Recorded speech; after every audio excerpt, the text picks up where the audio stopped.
Meu nome é Bailey Thornton, tenho 25 anos. No mês passado, durante um jantar em família, meu irmão mais velho riu na minha cara, a voz carregada de desprezo. Inútil. Você não consegue nem comprar um pedaço de pão. A mesa inteira ficou em silêncio. Meus pais não disseram nada, desviando o olhar do meu. Senti o peso de anos sendo ignorada nas palavras dele. Mas não discuti. Apenas sorri, me levantei e fui embora. O sorriso arrogante dele ficou gravado na minha mente, mas eu sabia algo que ele não sabia, aquelas palavras foram um empurrão final. Uma semana depois, meu celular não parava de tocar com ligações dele, voicemails desesperados se acumulando. Eu não atendia. Enviei apenas uma mensagem, não mais pão. E pronto.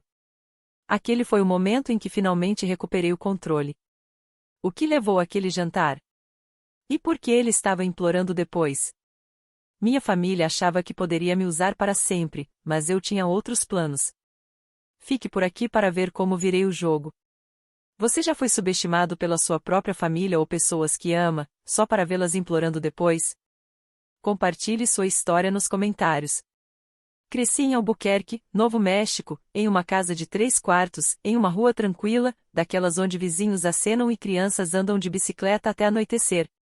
Por fora, parecíamos uma família de classe média estável. Confortável, sem ostentação. Mas por dentro, a realidade era outra. Meu pai, gerente de um armazém, perdeu o emprego quando eu tinha 15 anos.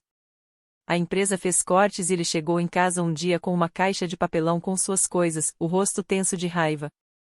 Minha mãe, que trabalhava meio período como recepcionista em um escritório de advocacia, começou a fazer horas extras, mas não era suficiente. As contas se acumulavam e a geladeira frequentemente estava meio vazia. Eu via o estresse nos olhos deles, o jeito que sussurravam sobre dinheiro achando que eu não ouvia. Aos 17, comecei a trabalhar depois da escola como assistente de suporte de uma pequena empresa de tecnologia no centro. Consertava impressoras, resetava senhas e resolvia problemas de software por $10 a hora. A cada pagamento, eu entregava metade do meu salário para minha mãe e meu pai ajudar com as compras ou a conta de luz. Eles me agradeciam, mas sempre parecia uma obrigação, não uma escolha. Enquanto isso, meu irmão mais velho era o filho favorito. Sempre foi aquele em quem depositavam suas esperanças, carismático, confiante, o filho que não podia errar. Eles investiam cada dólar sobrando na grande ideia dele, uma startup de aplicativos de fitness.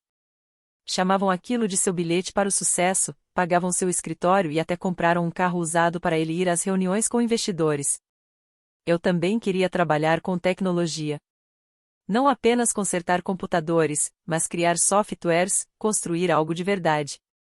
Passava noites assistindo a tutoriais de programação em um laptop velho, sonhando em me tornar programadora. Mas sempre que eu mencionava isso, meu pai debochava. Coisa de garota como você não é para isso, dizia, balançando a cabeça. Faça algo mais prático. Minha mãe era pior. Ela me comparava ao meu irmão, a voz afiada. Por que você não pode ser mais como ele? Ele vai longe. Doía, mas eu engolia. Mantinha a cabeça baixa, cumpria meus turnos e mandava dinheiro para casa, mesmo que isso significasse pular refeições para economizar alguns dólares. O favoritismo deles não era sutil.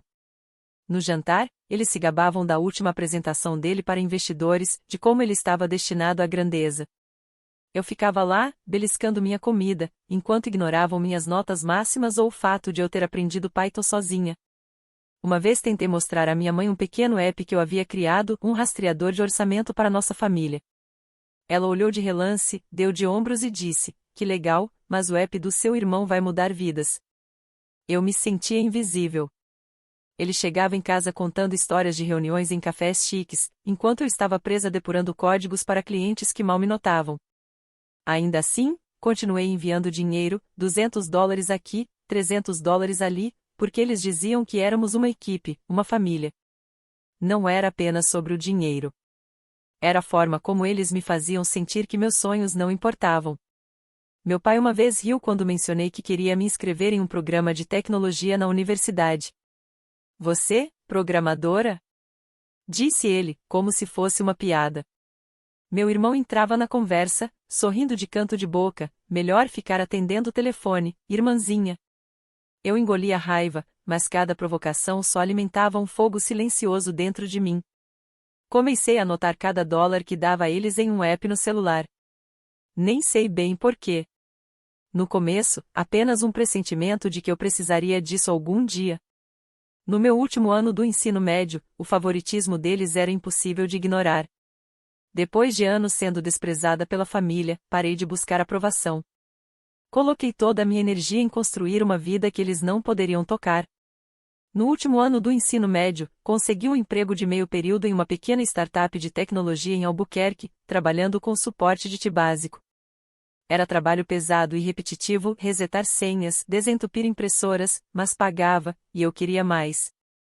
Enquanto meus pais dormiam e meu irmão corria atrás de investidores, eu ficava até tarde aprendendo a programar sozinha. Cursos online gratuitos eram meu refúgio. No laptop velho e barulhento, aprendi Python, JavaScript e SQL, criando pequenos aplicativos, como um rastreador de tarefas para meu trabalho ou uma calculadora de orçamento. Cada linha de código era um tijolo na parede entre mim e as expectativas deles. A startup percebeu minha dedicação e me promoveu de suporte de TI para auxiliar no desenvolvimento de back-end. Passava horas depurando scripts, escrevendo consultas em bancos de dados e aprendendo com desenvolvedores mais experientes, que me davam pequenos conselhos. Enquanto fazia aulas de ciência da computação na faculdade, pegava trabalhos freelance, criando sites para cafés locais ou desenvolvendo ferramentas simples para pequenos negócios. Cada salário ia direto para uma conta poupança secreta. Aprendi a manter minhas conquistas escondidas. Se mencionasse meu trabalho para minha mãe, ela suspirava e dizia: a empresa do seu irmão será maior que isso. Meu pai reclamava que meu hobby com computadores era perda de tempo. Então, eu permanecia em silêncio. Usava roupas de brechó, morava em um apartamento apertado compartilhado e comia barato para proteger meu dinheiro de pedidos intermináveis.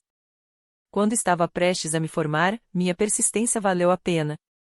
A startup me ofereceu uma posição de programador em tempo integral, com salário de $60.000 por ano. Era uma tábua de salvação, a chance de finalmente me sustentar sozinha. Não contei nada à família. Eles ainda pensavam que eu mal estava me virando, entregando parte do meu salário sempre que ligavam. Ao longo dos anos, eu havia lhes dado milhares de dólares. $5.000 para a hipoteca, $2.000 para consertos do carro deles, $400 para contas aleatórias de serviços. Eu registrava cada centavo em um app de orçamento que havia criado sozinha, não porque quisesse, mas porque algo me dizia que um dia precisaria de provas. Lá, onde o mantra familiar parecia mais uma coleira do que um laço. Enquanto eu construía minha vida silenciosamente, o mundo do meu irmão era todo brilho e sem substância. Suas redes sociais eram uma parede de mentiras, fotos dele encostado em um carro novo, em um escritório com paredes de vidro, legendas como arrasando ou vida de empreendedor. Amigos se deslumbravam com suas postagens, chamando-o de pioneiro. Mas eu sabia a verdade por contatos em comum. A empresa de aplicativos de fitness dele estava afundando em dívidas. Ele havia feito empréstimos enormes, atrasado pagamentos a fornecedores e corria para manter as aparências. Aquele carro brilhante financiado até o limite. O escritório, uma fachada alugada que ele mal podia pagar. Eu enxergava o truque, mas meus pais não. Continuavam se gabando do sucesso dele, cegos para as rachaduras em seu império. Eu mantinha a cabeça baixa, programando, economizando e registrando todas as exigências deles. Meu app anotava cada dólar enviado, datas, valores, motivos, porque eu sabia que a lealdade deles era com meu irmão, não comigo. Cada transferência parecia uma traição que eu estava financiando, mas eu ainda não estava pronta para confrontá-los. Eu estava construindo algo maior do que eles podiam imaginar, e não deixaria que tirassem isso de mim. Um jantar em família mudou tudo. O ar estava pesado com tensão na noite em que nos reunimos para celebrar o aniversário da mãe. Sentamos em um canto pouco iluminado de um restaurante familiar em Albuquerque, com toalhas xadrez e o burburinho das conversas ao redor. A mesa estava cheia de pratos de massa e pão de alho pela metade, mas o clima não era festivo. Meus pais estavam mais quietos que o normal, com sorrisos forçados. Meu irmão, como sempre, dominava a conversa, se gabando de sua última apresentação para investidores enquanto girava a taça de vinho.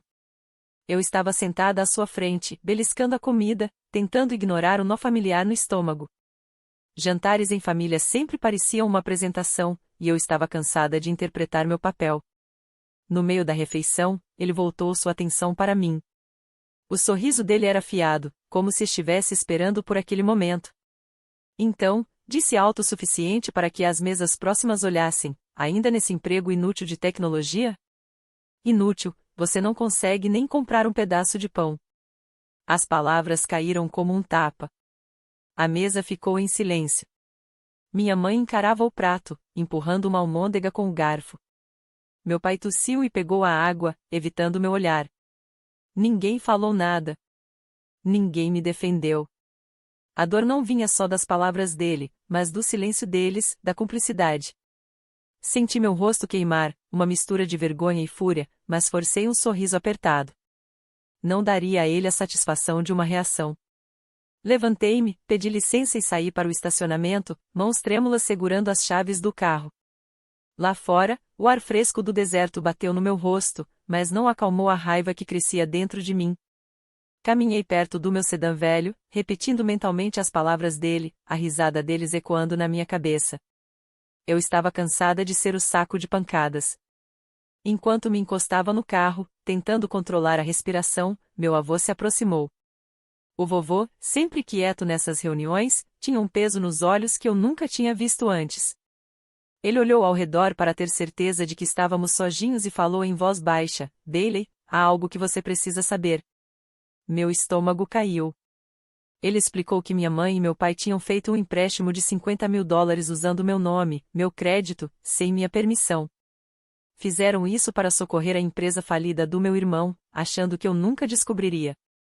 O vovô os havia ouvido discutindo e não podia mais ficar em silêncio. Fiquei paralisada, a mente acelerada. $50.000, meu nome, meu futuro enrolados nas mentiras deles para sustentar alguém que zombava de mim na frente de todos. Queria gritar, voltar lá e confrontá-los, mas não podia. Ainda não. A mão do vovô descansava no meu ombro, a voz firme: você é mais forte do que eles pensam. Faça o que precisa ser feito. Assenti, o maxilar tenso, a determinação se fortalecendo. Eles haviam cruzado uma linha, e eu não ia deixar passar. Dirigi para casa naquela noite, a raiva se transformando em um plano. Pela manhã, estava determinada a descobrir a verdade. Entrei na minha conta bancária, mãos trêmulas enquanto percorria os extratos. Lá estava, um empréstimo feito há 2 anos, em meu nome, com parcelas mensais que eu nunca autorizei. O saldo era enorme e os juros subiam rápido.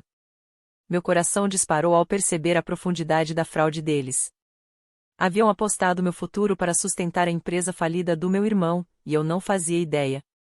Eu fui mais a fundo, reunindo todas as provas que conseguia encontrar. Verifiquei meus e-mails, procurando qualquer correspondência bancária.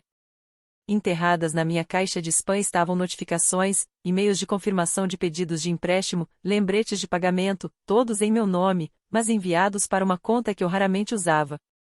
Imprimi tudo, mãos trêmulas de raiva ao ler as letras miúdas.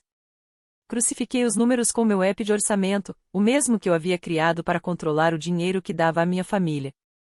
Os números não mentiam, junto com os milhares que eu enviava voluntariamente para as contas, eles estavam desviando ainda mais através desse empréstimo. Encontrei um rastro de papel com extratos bancários e comprovantes de transferência em uma conta familiar compartilhada que eu não verificava há anos. Cada documento parecia uma facada, prova de até onde eles tinham ido para me explorar. Precisei de ajuda, alguém que pudesse entender aquela bagunça. Entrei em contato com uma advogada em Albuquerque, Carla Martinez, especialista em fraudes financeiras. O escritório dela era pequeno, escondido acima de uma cafeteria, mas sua reputação era sólida. Levei minha pilha de provas, e-mails impressos, extratos bancários, capturas de tela das transações do meu app. Ela ouviu enquanto eu explicava o empréstimo, a voz falhando ao descrever a confissão do vovô. Os olhos de Carla se estreitaram quando mencionei os $50.000. Isso é roubo de identidade, disse ela com firmeza. Seus pais e seu irmão usaram seu crédito sem consentimento. Podemos construir um caso. Ela explicou o processo: registrar um boletim de ocorrência, reunir mais evidências e processar por danos. Não seria rápido, mas era possível. Saí do escritório dela com um plano e uma faísca de esperança. Denise Rey, minha melhor amiga desde a faculdade, se tornou meu porto seguro nesse período. Nos encontramos no dia seguinte em uma lanchonete, com o cheiro de fritas no ar, enquanto eu desabafava tudo. Denise, sempre calma sob pressão, me ouviu sem interromper. Ela já havia lidado com drama familiar próprio, os pais a manipularam para pagar dívidas deles anos atrás. Você não pode deixar que eles te manipulem, disse ela, a voz firme. Eles estão contando com o seu silêncio. Ela me ajudou a me manter firme, lembrando-me de comer, respirar e focar no próximo passo, em vez de me afogar na raiva. Passamos horas no meu apartamento organizando documentos, rotulando cada prova para Carla. A força silenciosa de Denise me impedia de desmoronar. Eu não parei de trabalhar. Meu emprego na startup de tecnologia exigia concentração, e eu me jogava na programação para manter a mente estável. Passava as manhãs escrevendo scripts, as tardes em reuniões e as noites preparando meu caso. Solicitei relatórios de crédito, contatei o banco para bloquear a conta do empréstimo e documentei cada interação. Quanto mais eu descobria, mais claro se tornava. Meus pais haviam assinado meu nome no pedido do empréstimo, e meu irmão havia usado o dinheiro para pagar as dívidas da empresa dele. Eles planejavam me manter no escuro, assumindo que eu nunca iria checar. Uma semana depois do jantar, percebi uma mudança. Minha mãe ligou 2 vezes, a voz incomumente suave, perguntando como eu estava. Meu pai mandou uma mensagem, algo sobre ver como eu estava. Meu irmão deixou um voicemail, com um tom nervoso, pedindo para nos encontrarmos. Eles estavam sondando, percebendo que algo estava errado. Eu não respondi. Não estava pronta para confrontá-los, pelo menos até meu caso estar à prova de falhas. Carla me avisou que eles poderiam tentar me culpar para desistir, mas eu tinha acabado de ser o capacho deles. Mantive minhas provas trancadas em um cofre, minha determinação aumentando a cada novo documento encontrado. As tentativas da minha família de me influenciar começaram sutis, mas ficaram implacáveis. Começou com uma ligação do meu pai, a voz carregada de acusação. Eu estava na minha mesa revisando códigos quando meu celular vibrou. Bailey, você está destruindo esta família, disse ele, tom cortante. Depois de tudo que fizemos por você, você está sendo egoísta. Desista desse absurdo de processo. Segurei o telefone, os nós dos dedos brancos, mas permaneci em silêncio. Suas palavras ecoavam as chantagens emocionais que eu ouvia desde criança, sempre sobre o que eu devia a eles. Encerrei a ligação sem dizer uma palavra, o coração acelerado. Eu não era mais uma criança e não ia cair nessa. Alguns dias depois, minha mãe apareceu no meu apartamento sem avisar. Abri a porta e a encontrei lá, olhos vermelhos, segurando um lenço. Ela entrou no apartamento, a voz trêmula, e começou a discursar. A família é tudo, disse, lágrimas escorrendo pelo rosto. Como você pôde fazer isso conosco? Cometemos um erro, mas processar seus próprios pais é cruel. Ela estendeu a mão para a minha, mas eu recuei, o peito apertado de raiva. Pela sua expressão, vi através das lágrimas, não era arrependimento, era manipulação. Disse que precisava de tempo para pensar, mas era uma mentira só para que ela fosse embora. Enquanto saía, virou-se, a voz quebrada, você vai se arrepender disso, Bailey. Fechei a porta, com a determinação ainda maior. O choro dela não mudava o fato de que haviam roubado $50.000 em meu nome. O pior veio quando meu irmão apareceu. Era uma noite chuvosa, e eu estava organizando documentos do processo com Denise quando a campainha tocou. Ele estava na minha porta, encharcado, sem seu habitual ar de arrogância. Pela primeira vez, parecia desesperado. Minha empresa acabou, admitiu, a voz baixa. Falências oficiais. Eu estraguei tudo. Ok, me desculpe. Ele implorou para que eu desistisse do processo, dizendo que me pagaria de alguma forma. Os olhos dele se moviam nervosamente, como se esperasse que eu cedesse. Lembrei de todas as vezes que ele me menosprezou, de cada dólar que enviei para sustentar os sonhos dele enquanto ele ria na minha cara. Balancei a cabeça. Você não vai consertar isso com palavras, disse, a voz firme. Ele implorou de novo, mas eu fechei a porta. Mais tarde naquela noite, enviei um único texto: não mais pão. Era a última coisa que eu diria a ele antes da audiência. Denise foi meu apoio durante tudo. No dia seguinte, nos encontramos na casa dela, sentadas no sofá com canecas de café e minha pilha de provas. Ela já havia enfrentado batalhas parecidas, enfrentando a própria família quando tentaram controlar sua vida. Eles vão apertar todos os botões que conhecem, alertou, a voz calma, mas firme. Não deixe que eles entrem na sua cabeça. Ela me ajudou a ensaiar o que eu diria no tribunal, passando pelas perguntas que Carla, minha advogada, poderia enfrentar. A confiança de Denise me manteve firme quando duvidava de mim mesma. Ela me lembrava porque eu estava fazendo isso, não apenas pelo dinheiro, mas para recuperar minha vida. Ficamos até tarde revisando os registros de transações do meu app e extratos bancários, conferindo cada detalhe. O apoio dela me manteve focada, mesmo com as palavras da minha família ecoando na minha mente. A pressão deles não parou.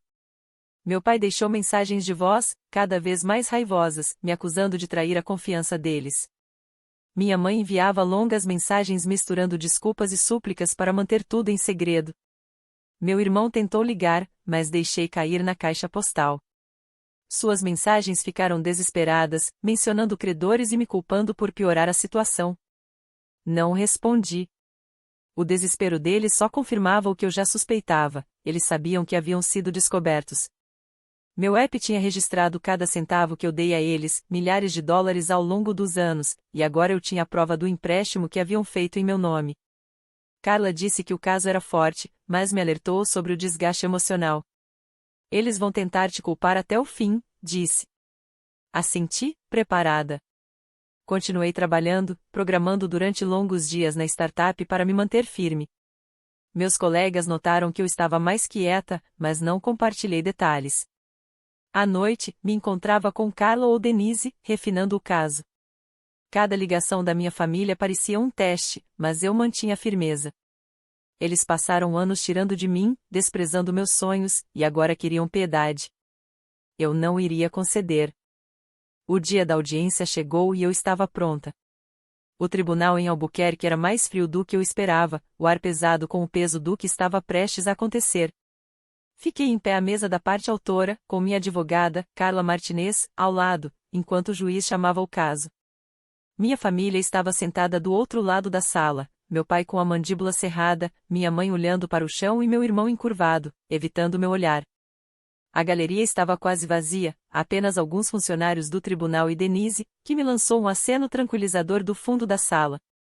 Respirei fundo, segurando a pasta de provas que levei semanas para compilar. Era o momento de recuperar minha vida.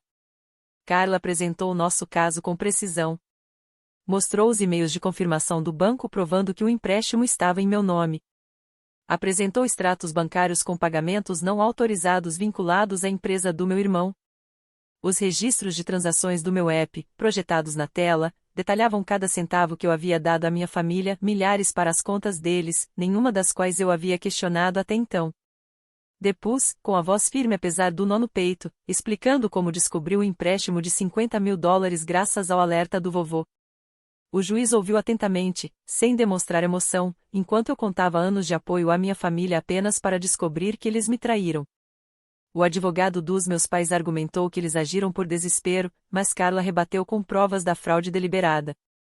A sala parecia sufocante, mas mantive os olhos no juiz, não na minha família.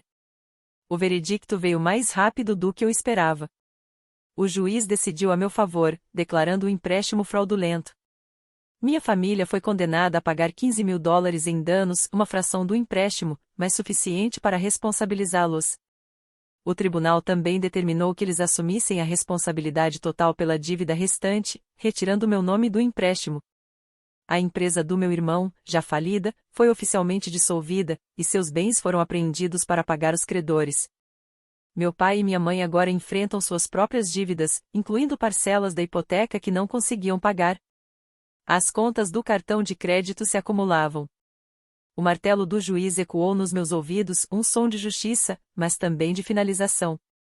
Eu havia vencido, mas a vitória parecia vazia ao olhar para os rostos derrotados da minha família. Não falei com eles depois da audiência. Minha mãe tentou se aproximar, os olhos úmidos, mas eu virei o rosto. Meu irmão chamou meu nome, a voz aflita, mas continuei andando. Meu pai apenas ficou lá, em silêncio, ombros caídos. Saí do tribunal com Carla e Denise, o peso da traição deles ainda pressionando-me. Naquela noite, bloqueei os números deles. Sem mais ligações, sem mais mensagens, sem mais chantagens emocionais. Eu tinha acabado de carregar os fardos deles. Uma semana depois, me mudei para um novo apartamento no centro de Albuquerque. Era pequeno, mas iluminado, com uma vista das montanhas Sandia por uma única janela. Desfiz minhas poucas malas, roupas, livros, meu laptop, sentindo uma estranha mistura de liberdade e solidão. Passei anos construindo uma vida que eles não poderiam tocar. E agora era só minha. Denise me ajudou a me instalar, trazendo comida para a viagem e uma garrafa de vinho para celebrar. Você conseguiu, disse, erguendo a taça. Sorri, mas a dor no peito ainda persistia. Lutei por justiça, mas perdi a família que um dia pensei poder salvar. Soube por um amigo em comum que meus pais estavam lutando para manter a casa. Avisos de execução hipotecária começaram a chegar, as economias deles drenadas por taxas judiciais e dívidas. Meu irmão voltou a morar com eles, seus sonhos de ser um magnata da tecnologia desaparecidos. Uma parte de mim queria sentir pena deles, mas a lembrança das mentiras, do empréstimo, das zombarias e dos anos de exploração me manteve firme. Eu já havia dado o suficiente. Agora estava construindo um futuro para mim, um futuro onde a voz deles não poderia me alcançar. A poeira baixou após o julgamento, mas as consequências para minha família estavam apenas começando. Soube por um antigo vizinho que os Thornton haviam perdido a casa. O banco fez a execução quando meu pai e minha mãe não conseguiram manter os pagamentos da hipoteca, suas economias drenadas pelas taxas legais e pelos $15.000 do veredicto que me deviam. Eles se mudaram para um pequeno aluguel nos arredores de Albuquerque, muito longe da casa a qual se agarravam. Meu irmão Ryan não era mais o autoproclamado empreendedor.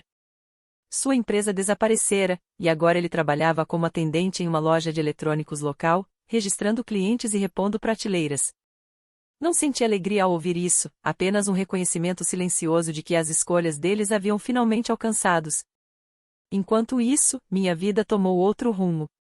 Meu esforço na startup de tecnologia valeu a pena, fui promovida a programadora principal. O aumento elevou meu salário para $80.000 por ano, o suficiente para bancar um apartamento moderno no coração de Albuquerque. Tinha piso de madeira, cozinha moderna e uma varanda com vista para as luzes da cidade. Decorei-o de forma simples, algumas plantas, um tapete aconchegante, uma mesa para meus projetos de programação. Cada canto daquele espaço era meu, conquistado com anos de determinação e sacrifício. Ainda assim, tarde da noite, olhando para o horizonte da cidade, sentia uma pontada de solidão.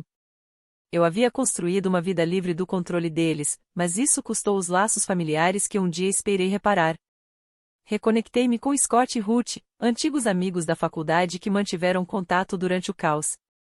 Em um café no centro, Scott fez a pergunta que pairava na minha mente: valeu a pena, Bailey? Ele disse, mexendo no latte. Cortá-los assim?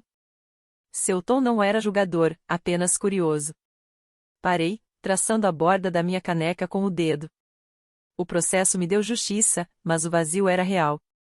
Ruth completou, a voz suave: você é mais forte do que qualquer pessoa que eu conheça, mas parece sozinha. Ela não estava errada. Eu havia conquistado minha liberdade, mas o silêncio no apartamento era mais alto do que eu esperava. As palavras deles permaneciam comigo, me forçando a refletir sobre o que ganhei e perdi. Olhando para trás, percebi as lições que esse episódio me ensinou.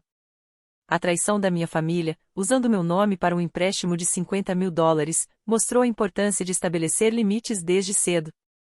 Passei anos dando dinheiro a eles, acreditando ser meu dever, apenas para descobrir que me viam como um recurso, não como filha. Se eu tivesse traçado essa linha antes, talvez tivesse evitado tanta dor.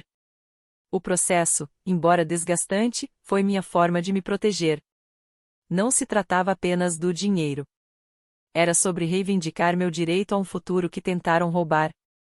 A ação legal me ensinou que, às vezes, é a única maneira de responsabilizar pessoas, mesmo aquelas que você ama. Meu app, que registrava a cada dólar que eu dava a eles, tornou-se meu escudo, a prova de que o mantra família em primeiro lugar era uma mentira. Não me arrependo das minhas escolhas, mas carrego o peso delas. Para quem está enfrentando algo parecido, familiares que tiram mais do que dão, que te culpam por sacrificar seus sonhos, estabeleça seus limites agora. Não espere até que eles tenham levado tudo. Verifique seu crédito, proteja suas finanças e não tenha medo de usar a lei, se for necessário. Você merece viver uma vida que seja sua. Se você passou por algo assim, compartilhe sua história. Fale nos comentários ou conte a alguém de confiança. Sua voz importa, e pode inspirar outra pessoa a encontrar a coragem de se posicionar.